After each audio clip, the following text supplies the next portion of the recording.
Should I play more Starfield? Where, where does someone start with a review like this? This was a game that was meant to be in Game of the Year territory, and instead we are left with this wet blancmange of a thing.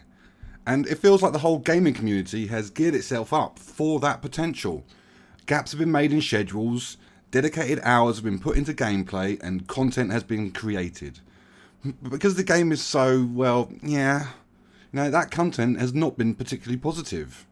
Going solely by the general impression that I have gotten of the game, it would appear that Starfield is a bad game, or at least not a good one.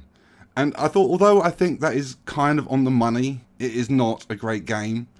I am a little conflicted because the bare bones are there.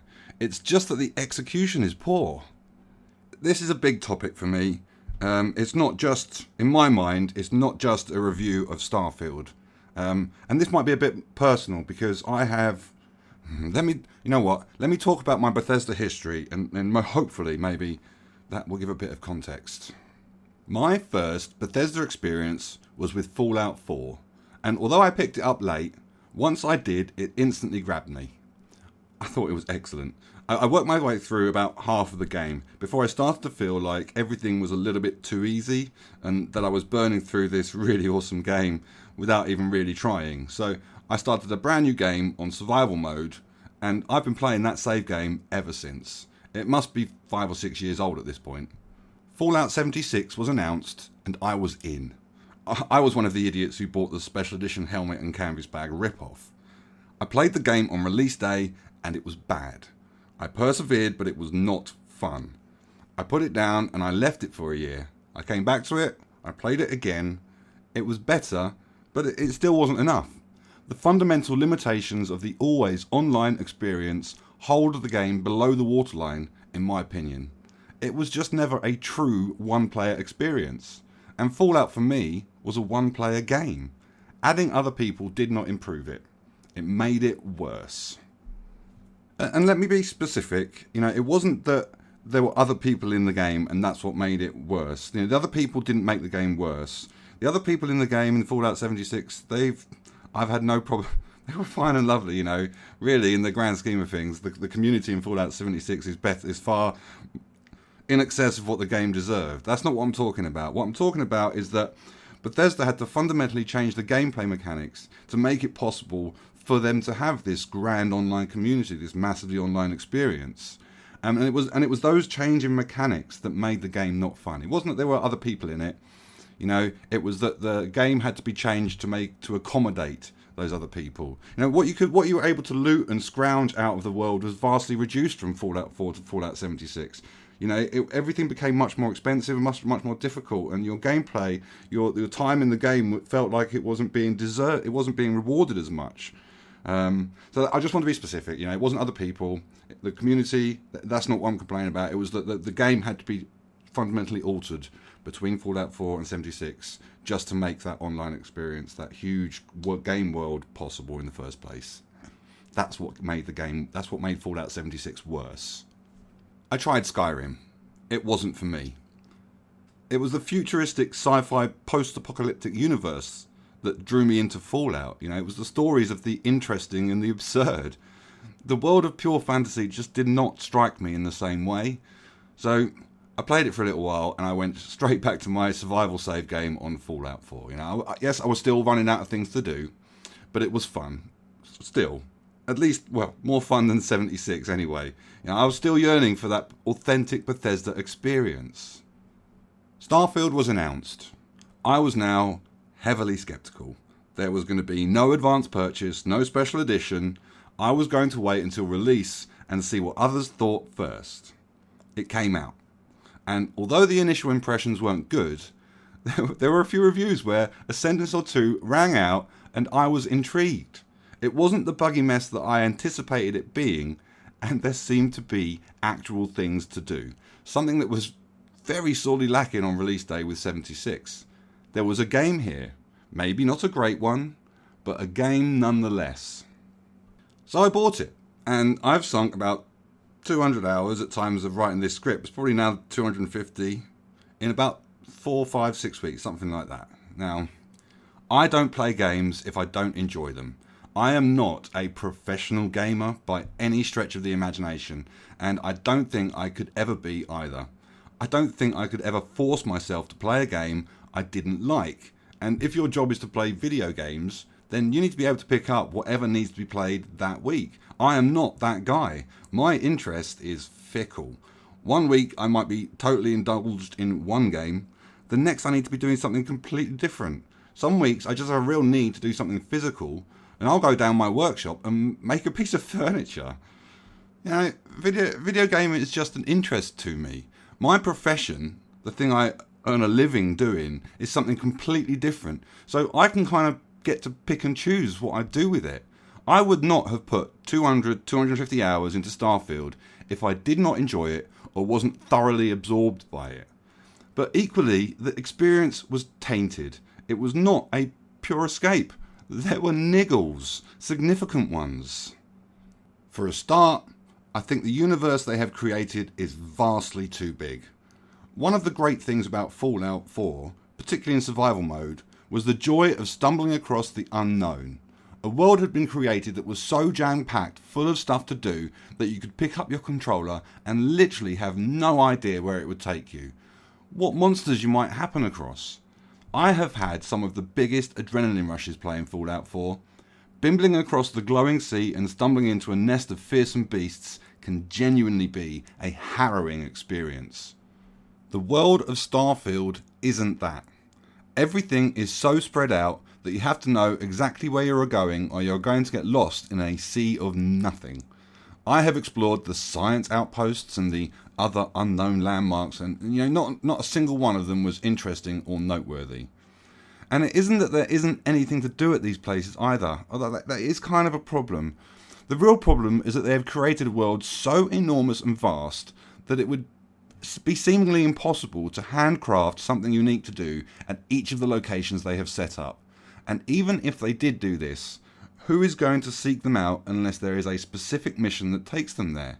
In a world of thousands of planets, how do you know which locations are unique and worth exploring and which ones are barren and boring?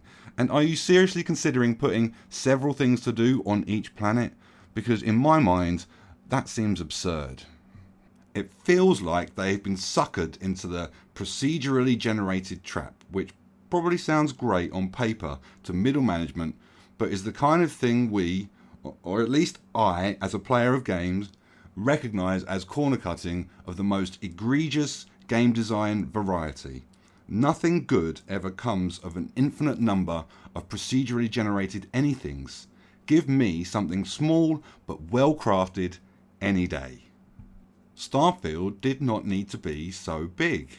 The story they are telling does not need to be covered over such a large distance. This luster of scale, the idea that making something bigger makes it better, has led the game down a path that I'm genuinely not sure it can recover from. I think it would have been better served by limiting themselves to a much smaller number of solar systems. 4 or 5 might have been able to get the job done well if it was done right, and I think it could have been achieved without all that much change in fundamental gameplay. But I also know and I can accept that 4 or 5 systems does not sound all that great when it's compared to the other space games on the market. I can accept that, that's fair enough, but from my perspective, it just feels like Fallout 76 all over again. The game has been weighed down by this giant anchor of a problem, and no amount of tinkering is ever going to change that. The game can only ever be a desert of content with the occasional mirage of actual stuff to do, because the canvas they are drawing it on is so damn big, and the thing they are using to paint it with is the end of a pin. How can something dense be created when those are the starting conditions? It is this sense of boringness that pervades the entire game, and I am certain that this is where the general negative reactions stem from. We were promised this grand universe, and although that's kind of what we got, the expectation was that that universe would be filled with stuff to do, interesting stuff to do, with lore and story and character, when what it feels like we have is just this grand universe and not much else. Yes, we can explore, but is there anything to see? I am constantly reminded of the opening scenes in Fallout 4. We are living in a time of utopia when the sirens blare out and the bombs come. We take shelter. We awake in an eerie, empty vault. We are powerless and we are weak. We creep and we collect. We defeat some minor enemies. And we grab a Pip-Boy and the eerie silence is broken by a cheery but pessimistic tune. We exit the vault and we are on our way. The story begins with us discovering the once perfect town we were just living in has been turned to scraps. The first voice we hear is our robot butler who laments how he spent 300 years trying to keep the rust out of a car in nuclear fallout conditions. As an opening half hour of a story, it does the job really well. It sets the tone, it makes it clear that conditions are bleak, and the mission is obvious. The opening scenes in Fallout 76 are different. We awake in a vault which seems to be in the stages of celebration, but the place is completely empty. No people, no things to find, and no enemies to battle. The vault isn't eerie, it's just numb, benign. There is no fear, no excitement, no expectation.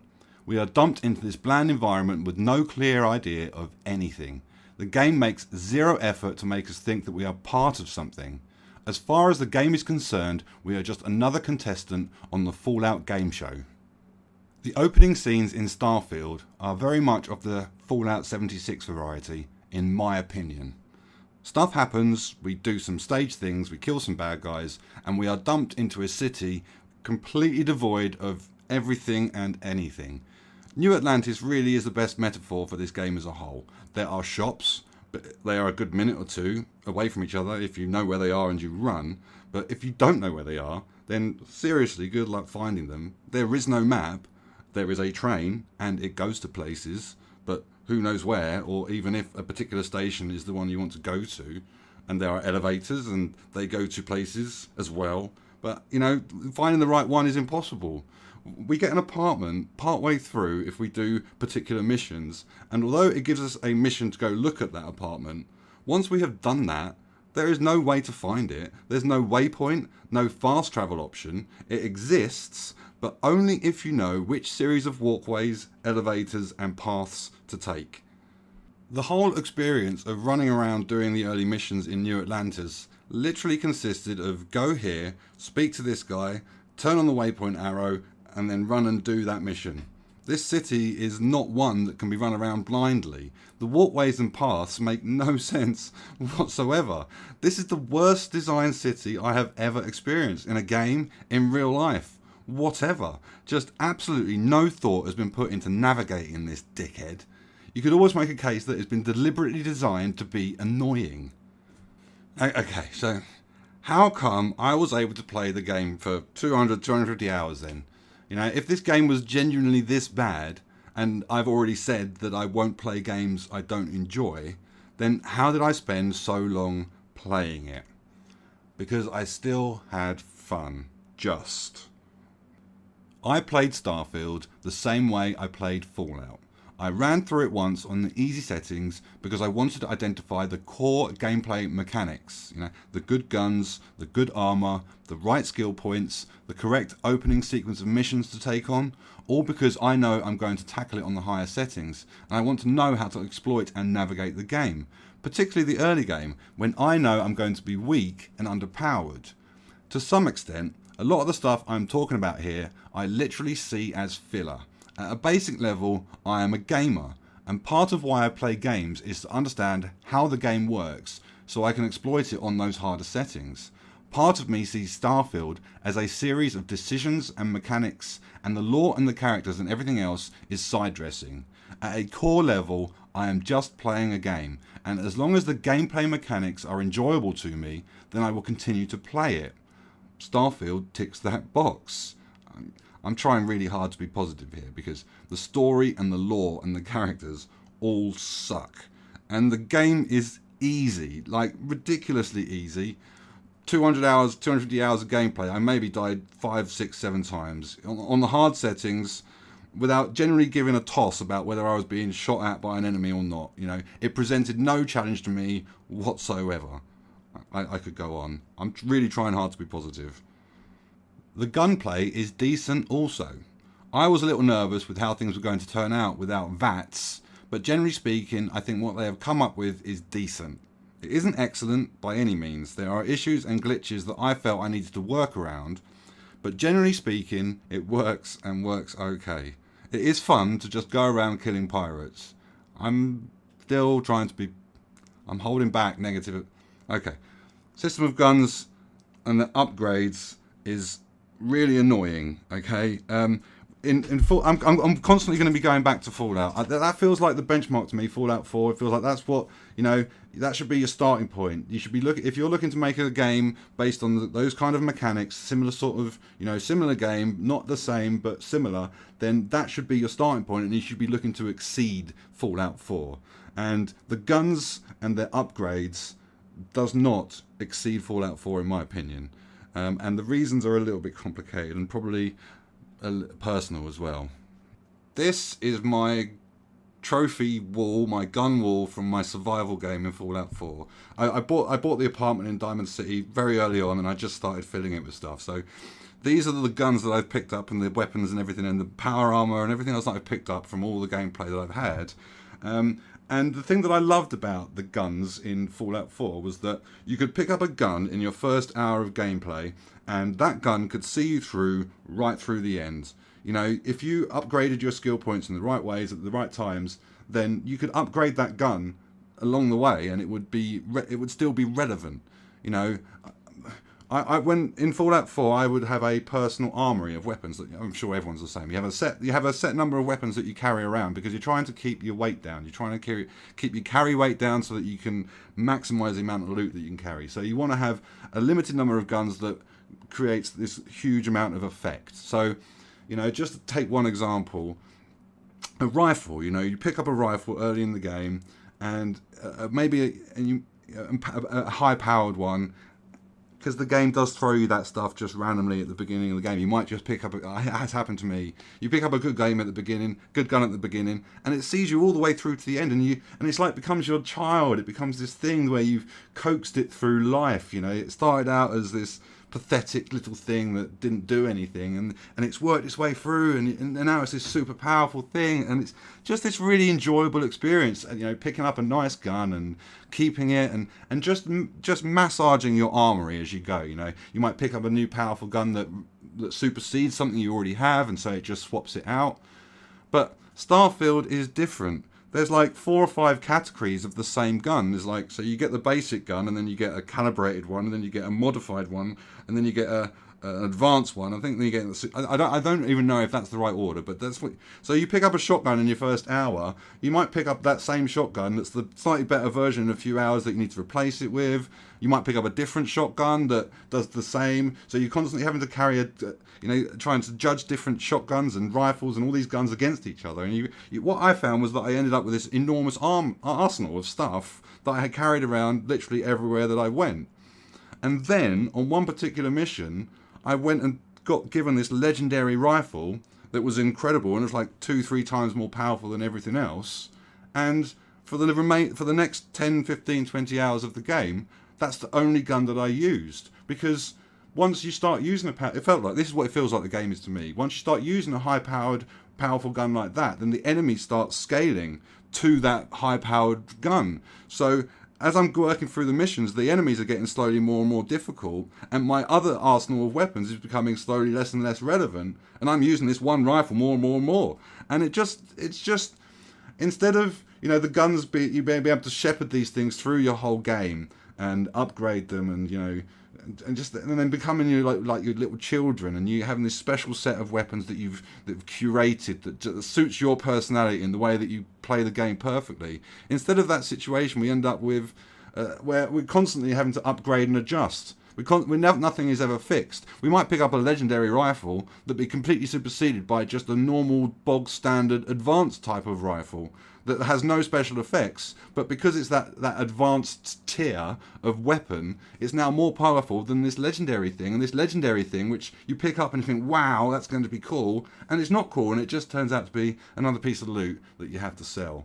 And so the guns really represent, where I think the game has kind of lost its way a little bit, because That looting element, having a gun that you'd be able to see through the whole game, it was just such a joyous process. And now guns are just loot, and they're replaceable, and you're going to pick up new ones all the time, and it's not really going to matter which ones you have at any point, because you just might pick up a super powerful thing, and it might just completely supersede and override everything you already have. The guns, my trophy wall. This is my pride of the game. I've not shown this to anybody ever. This is just for me, really, up until this point. But I really enjoyed just the whole process of making this thing. It's just an element of Starfield that's really, really lacking. That's a real long rant. None of that was scripted. Damn it. This was the part of the review that was supposed to be positive. I'm failing miserably. Okay, shipbuilding. That was a good thing. I enjoyed the shipbuilding. That was fun. It's a cool feature. I definitely would not have played the game as much if that were not in it. It kept me interested in furthering the game, if for no other reason than to accumulate loot and credits so I could build the next ship. I enjoyed the shipbuilding. I made a whole video about it. More positive things, hopefully.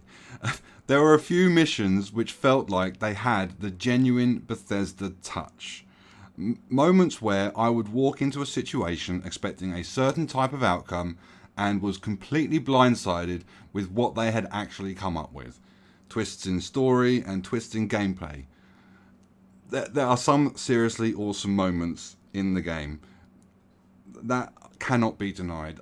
There were some moments that took me back. Took me back to Fallout 4 and the standout moments that I had in that game. But they were moments. If anything, the reason why these missions stick in my mind so much is that they were surrounded by a whole lot of nothing. That might actually explain why I expected a certain outcome in the first place. I had already done a dozen of the same kind of mission in a row, and then something new pops up. That is going to be more of a surprise than if the game was already filled with loads of interesting stuff. The game is big, and there is lots to do. 200 hours-ish to get everything done, that's a big game. But the universe is so vast with so many pockets of just absolute nothing that it feels like what we have is half a game, or maybe even a quarter of a game. Because in order to genuinely stumble across new and interesting things, it requires a whole lot more density than it currently has. And I am not 100% sure that producing that higher density is worth it long term. How much stuff needs to be created that is going to be missed by most players in order to create the conditions that make exploring worthwhile? That is the big question for me now. Will a few years of DLCs and patches make the difference? Will Starfield see a cyberpunk type revival? I genuinely hope so. I want to come back to this game in a year or so, and I want to be totally blown away. But is Bethesda capable of delivering? Now, I don't really do reviews like this. This is not my usual bag. I am, generally speaking, a single game Andy for the most part. When I bought Starfield, I did not intend to make this video. But about halfway through my first playthrough, the idea of a review video crept into my subconscious and I just couldn't shift it. I started to make a list of all the things I intended to talk about. I was going to do this thorough, in-depth review where I showed bugs and staring and, that sort of thing. But in reality, there was really only one thing on that list that ground at me, repeatedly, and negatively affected my experience of the game. So I'm going to spend this next few minutes before I finish the video with a rant, another one, a very measured rant, and a scripted one this time, but it's still a rant, and it's also a potentially contentious one, so I'm going to try and view it through a very, very particular lens, and that hopefully maybe doesn't cause any offence. No one wants that. I was born in Essex in the UK. This is the unusual starting place. I will get to a point eventually, I promise. I'm not a Cockney, but I am close. In Essex, there is a very particular type of accent, and in my youth, this is the accent that I had. If you want an example, see Danny Dyer. I'm going to bring up an image of him on the screen. His accent is an extreme example, but a couple of decades ago, I wasn't a million miles away from this. when I was 18, I moved out of Essex and have since spent 20 odd years living somewhere completely different. So the accent has changed. You know, I've been around different accents now for 20 odd years. So it's completely different. It does come back from time to time, particularly when I try and say a hard T, like battle. But from a Hollywood perspective, this accent tells a very particular type of story. Working class, wheeler dealer. I often hear this accent in American TV shows and movies for very particular specific roles and situations. And that is fine. No problems here whatsoever. I'm happy that there is Essex folk out there getting work. But the same is true of Starfield. Every now and then I would be wandering around the game and I would hear my native tongue, and it was always like, where did you come from? I thought Earth didn't exist, right? Isn't accent one of those things that comes from the people you grew up around? Are you saying that there is somewhere in this universe that is a Starfield version of Essex where all the universe's Cockneys come from? And then a few of those Cockneys manage to get out, and I suppose those are the voices I hear. Is that right? Well, okay. What about the Irish accents and the Nigerian accents? Are you saying that in this Starfield universe, there is a city of Irish-sounding people and another of Nigerian-sounding people? When do we get to see these cities? Why haven't new and interesting accents been created in the 300 years or so that has passed since Earth was abandoned? How have these accents stayed true to the Earth prototypes? You see, I am used to the world of Fallout. I see ghouls and super mutants and rad scorpions and deathclaws, and I want to find out how they came into being. I want to understand the conditions through which this world evolved. When the story of the game lines up perfectly with the world of the game we are presented with, then genuine immersion is created. But when I do the same exercise with the world of Starfield, there is nothing. Nothing to explain how certain accents came to be in certain places. Where is the lore that creates the distribution of peoples that can be seen in the game? For the uninitiated, it seems like it is that way, just because it is, and no further questions please. And for an RPG to have elements in it that are not explained in a way that matches up with the game experience, that is a genuine immersion-breaking thing. We want to be inquisitive. We want to find out why. But no further questions please. I really hope it's clear why I feel so strongly about this tiny issue without saying the words specifically of the things that I'm talking about. Because I'm sure it's clear that I don't care this much about accents and that I'm talking about some other wider point that I don't want to get into. And I really hope that I've treaded the right line. It's a difficult line to tread, and it's not one that I want to cross. So I really hope no offence has been caused by that rant.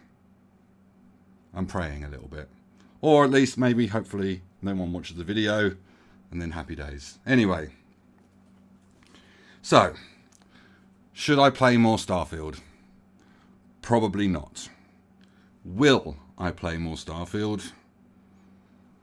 Yeah, probably almost certainly I will be playing more Starfield at some point. There's just some games which... there's not a lot of these big games anymore, really. No one's taking any big risks. Everyone's just churning out the same stuff. So, if a game grabs you, even if it's not perfect, there's a certain amount of allegiance that people get. I mean, I'm not the first one. I'm not going to be the last.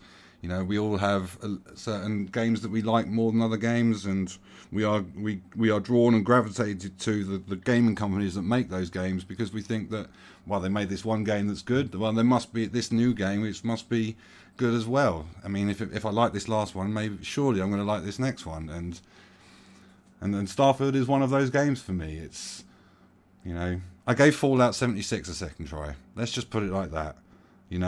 And that had overwhelmingly bad press. So, I was able to get over that, and I'm sure that in a year or so, I'm going to look at Starfield and go, oh yeah, all of the bad stuff's going to have gone, and I'm going to be approaching it with a brand new set of eyes, and maybe it will make me feel just as passionately about these things as it does right now. Who knows? But yeah, it's almost certain that at some point I'll be picking it up again.